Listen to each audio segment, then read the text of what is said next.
Hello there.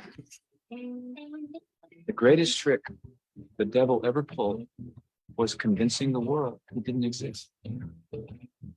I said it before and I'll say it again. Life moves pretty fast. You don't stop and look around once in a while, you could miss it. Keep the change, you filthy animal.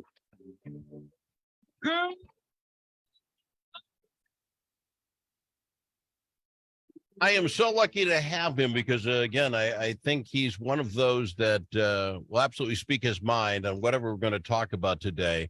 He is Representative Walter Hudson. Thank you very much for coming on the program, sir. If you don't mind, and I don't tend to want to talk about things we talk about before the show starts, but liar, liar, pants on fire. Representative Hudson came on, got on the Facebook Live thing, and I said, how you doing, sir? Oh, everything's great, yada, yada. And I turned and I said, no, that's not true. And he goes, no. And I said, you must feel like you've been hit by a freight train. So I called you a liar already this morning. I apologize, but things are not good up there, are they? This is not a fun time. No, I mean, it's not fun all the time. I mean, look, it's dark. I've called it the heart of darkness. And that I think that's an inadequate phrase to describe what's going on down here. It's an abyss of moral absence. It's amoral. Like morality isn't even a concern. Well, let's set this up on why this is. The Democrats win the executive branch all the way down. They win the Senate by one. They win the House. Right. It could be no one's surprise that the left is going to get what the left wants. They have no reason to not grab everything that they want because they won. But for me, it's the attitude about it. Am I wrong? It seems like, why are you Republicans showing up? You're worthless here. Get out the door. You want to cast your vote? Go ahead. No one cares what you think. That's the feeling it gets. Yeah. In terms of legislative input and legislative work, it's hard to make the case for why elected Republicans should show up every day at the Capitol, because nothing we are doing, nothing we are saying in committee, nothing we are offering in terms of suggestions for improving their bills in the form of amendments, either in committee or on the House floor, are being taken seriously, and they're certainly not being accepted. And it has the effect of effectively ignoring each of the 40,000 people that each one of us with an election certificate up here in the Minnesota House represent. I mean, this is the party. You talk about the election results and the left is going to get what the left wants. Well, I thought this was one Minnesota. That's why they won, right? Is because they sold Minnesotans on the prospect of a unified, collaborative, democratic state. Yeah, but Representative, it would be unified if you just give up your thoughts and your beliefs and just go along with the rest. Yes. You're the one keeping us. Come on. They got to want. Here's the one that's driving me down. And I had a senator on yesterday and he talked about, well, we'll continue on. It's not that bad. I mentioned the 56 roughly amendments that were brought up by the Republican Party. Oh, some of those were just what time are we going to close and what time are we going to start? And I said, okay, take those out. Let me just throw one at you.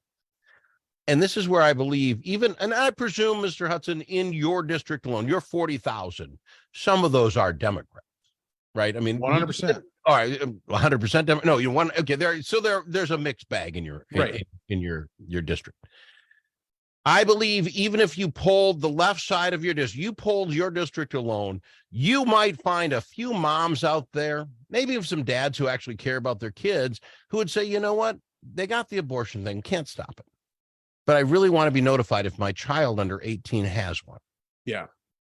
And they didn't even listen to it. They didn't even give it the time of day. And that's what's bothering me here. I'm not asking where you stand on abortion. I'm saying parental notification we can all agree on if you're underage, right? I got to bring a slip and the actual pill bottle of the Tylenol my kid took when he twisted his ankle at the football game, because good God, a 17-year-old shouldn't take 2 Tylenol without having permission, but they can have an abortion. And I find this, even in your district, even the Democrats, if you polled this, it's got to be 80-20. Oh, yeah. Listen to it. Oh, yeah. I would imagine that if you only polled the Democrats in my district, it would be a majority that would agree that we ought to have parental notification. It doesn't stop the abortion issue. It's lets parents know it's happening. Right. And this is the degree to which this law was extreme. I mean, it can be factually stated, truthfully stated, this is the most extreme abortion policy in the world. It puts us on par with nation states like North Korea and China. And I just want to walk you through, you know, the nuances of this particular issue, parental notification, protecting children, protecting minors, as quickly as I possibly can. Sure, please. So when we debated this on the House floor, we provided them an opportunity via an amendment that we offered to license the facilities where these incredibly invasive procedures take place, medical procedures. Now, licensing a medical facility seems like a pretty common sense layup policy decision, right? I mean, we license nail salons, for God's sake. All right. The idea that we're going to license a place where somebody's going to go in and get an abortion seems like a pretty common sense deal. They turned that down. All right. Shift over to the parental notification question of we ought to be providing notification for parents. And by the way, that's already in current law. There's another bill that Tina Liebling's pushing through the process, House File 91, to repeal all of the existing protections, all the remaining protections that still exist in state law, and parental notification is one of those. And in committee, when we heard that bill, the Democrats on the other side of the table made the argument that, well, we can't have parental notification because the parents might be the abusers, right? There might be something going on at home where if we notify the parents, even if they're not sexually abusing their own child, if they discover that their daughter is pregnant, there could be some domestic abuse that happens there. So that's why might be very upset their daughter's sleeping around, so we shouldn't let anybody know. Correct. So the problem with that argument is we already have in current law a mandated reporter requirement. And if you go to the Department of, I believe it is Human Services website, it explicitly tells you that anyone who works with children in a licensed facility is mandated to report suspected abuse and so on and so forth. And so they had the opportunity, if they want to say, we don't want to notify parents because the parent might be the problem. Okay, you had an opportunity to protect children otherwise by merely licensing the facility, and you said no. And the reason why they said no is because they want to have this wild, wild west anarchy where abortion is completely ungoverned, that no aspect of it is in any way protected with guardrails or any sort of provision for protection for minors, for children, for mothers, for all of the people who are involved. Let me ask you this, if I can, and I'm not putting you on the spot because I don't presume this is quote unquote your issue. What I don't understand is we've had this since the 70s, right? Roe v. Wade, and now all this is going on again because of the Dobson deal, the overturning of it. Here's what I don't understand. I have a Democrat, I see her on TV, and she's talking about, well, I can't understand why the Republicans are so upset about this late-term abortion portion because it's very seldom that this happens. So I asked my Democratic friend, I said, okay, what's the number? We've had polling. We know how many babies in Minnesota are these late terms. Well, we don't know. Is it we don't know or we don't want people to know? Because there's no way in the world we do not have a number on the number of children who are aborted in the 7th, 8th, and 9th month, let alone in those last few days. And one of the amendments was, okay, if you're just in the last 2 months or whatever it is, that has to be done at a hospital because this is a hugely invasive thing when the child is that big. It may not be when you can take the Plan B pill or whatever it is, but it is hugely invasive here. And they said no to that. How come I can't get the numbers so we can have a legitimate conversation about it? They're playing the same game with abortion that they play with election integrity, which is they say, oh, there's no evidence. This is so rare. This never happens. And then they explicitly carve out any policy that would provide for a mechanism to detect what that number is. I mean, that's been part of this whole process. They don't want reporting on abortions. And that's one of the things that licensing may in fact have provided us with is the ability to actually know the numbers of these procedures that are taking place. But even to the underlying point, the idea that, oh, this rarely ever happens. It should never happen. Like, what do you mean? Like, how is that an argument for not banning it? You're talking about procedures where we're literally chopping babies, viable babies who would survive outside of the womb into pieces and then reassembling them like a jigsaw puzzle once they're outside the womb, just so that we can make sure that we didn't miss a piece that was left inside. You're telling me that we shouldn't ban that because, oh, it rarely happens.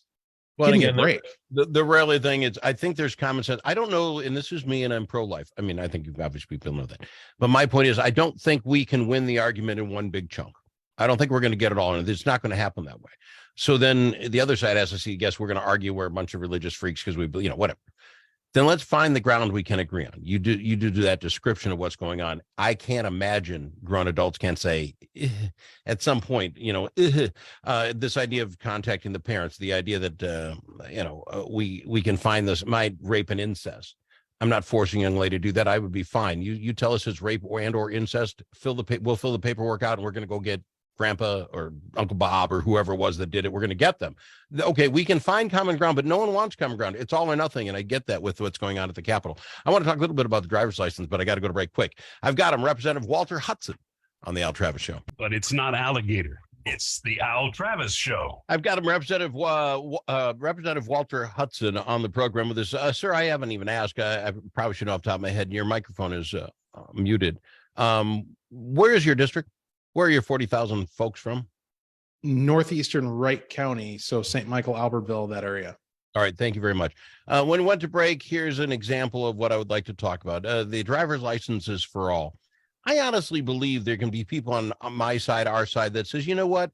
If they're going to be on the road, I want them to go get the class, go make sure they understand what the signs say, go get a driver's license, spend your $50, get a driver's license and get insurance like the rest of us. If you're going to be on the road, I guess that issue isn't an issue I'd fight for.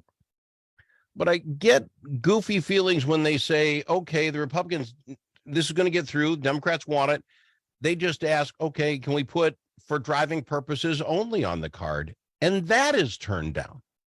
I don't understand the difference. I talked again to this Democrat. I said, if it's about driving and safety, that problem could have been solved with that one issue. The Republicans could have joined on. Everybody understands, but you couldn't extend the olive branch. What am I missing?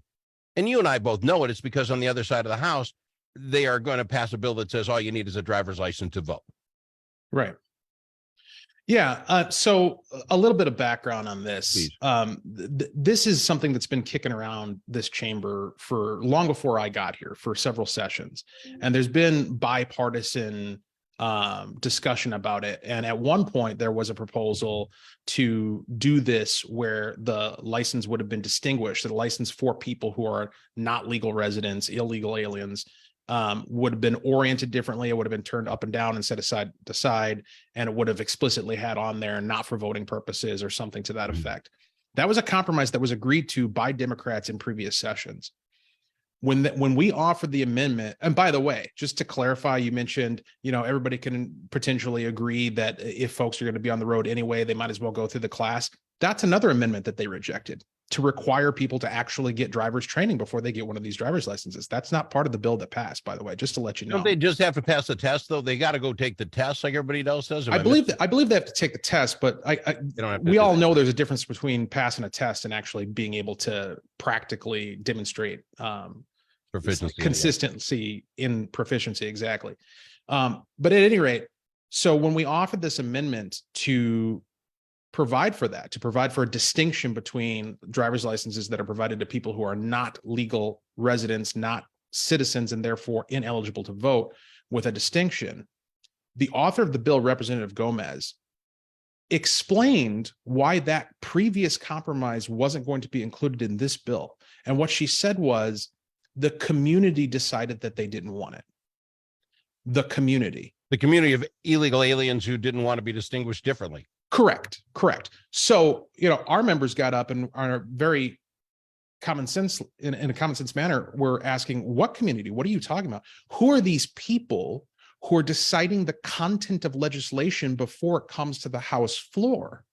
Who are these people who are deciding what our laws are going to be without the input of those of us who have election certificates representing 40,000 Minnesotans a pop? Well, I presume you've seen it. Most folks probably have not. The young lady they had come up and do the speech, and she said straight up, our people are going to vote, and we're going to vote you out if you don't go with this. And she was an illegal alien. She was sitting there threatening you people in the House. I'm like, get her the heck out. Who's a sergeant at arms? Sorry, young lady, a little respect here. Get out. You don't tell me you're not a citizen. You're going to vote these people out. How would she expect to do that? Oh, that's right. We're going to give her a license. One last thing. I got 2 minutes because you know what? The Democrats messed this up. They got Al all ticked off. For the most part, I saw most of this coming. Okay, fine. You got to live with the day-to-day getting beat up every day going into the office. That's not on me. Legalizing marijuana. That's going to get passed. You guys aren't going to be able to do a darn thing about it. 8% sales tax. Well, good for you. How is it that a guy like myself who likes a cigar will pay 10 times the tax on that luxury cigar of mine compared to the joint this kid's going to be smoking? Are you trying to tell me the cigar is 10 times socially less acceptable, 10 times worse on the health environment than the kid smoking a joint? How is the tax portion of this even fair? Yeah, there's an extraordinary inconsistency when it comes to the narrative on marijuana. And look, historically, I've had a relatively libertarian view of such things. I can tell you my constituents, at least my sense of where my constituents are at on this, they don't like it. They don't like the idea that we're going to become a pot state here in Minnesota. But yeah, I mean, on this issue, I'm very libertarian. But if you're going to do it, let's get it fair. And I think the cigar people have to jump up and say, enough of this. Well, and that's my point, is that we're constantly told. I mean, there's nothing that Attorney General Keith Ellison likes more than a consumer protection issue, right? Or Senator Amy Klobuchar. I mean, that's like 80% of what she does is, oh, you're hurting people as a big corporation, so we have to punish you arbitrarily. And big tobacco was obviously a huge target for exactly that. And they operate today under a regime that is intended to put them out of business. And so you go through decades of that effort and then turn around and legalize pot. And like you say, there's going to be this massive disparity in the way it's treated, despite the fact that it's arguably even more harmful than tobacco. Yeah, arguably. Go ahead and test my blood alcohol, how I drive after having a cigar. I'm fine. I guarantee you. I got to fly. We're out of time. Representative Hudson, do me this favor. Anytime you feel that you need to talk to the Minnesota, you let me know. We'll get you on. I love the fact that you're willing to put it out there, say it how it is. And I love having you on. Anytime you want on, there's an open seat. Fair enough? I appreciate it. Thank you. Representative Walter Hudson on the Al Travis Show.